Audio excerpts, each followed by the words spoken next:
Hindi interesado at hindi suportado ni Senator Erwin Tulfo ang nabanggit na ideya na political strategist na si Alan German na tambalang Leni Erwin sa 2028 election.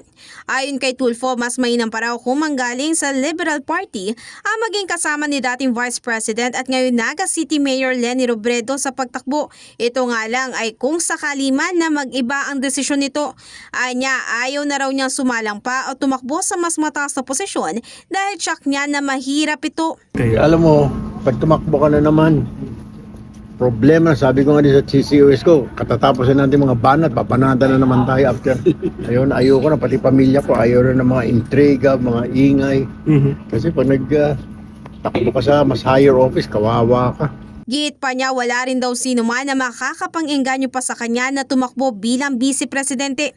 Matatandaan sa isang interview sinabi ni German na posibleng magandang tambala ng Leni Erwin dahil kung strategy lang naman daw ang pag-uusapan ay may magandang ideology na dala si Leni at malakas din ang apela nito sa Gen Z.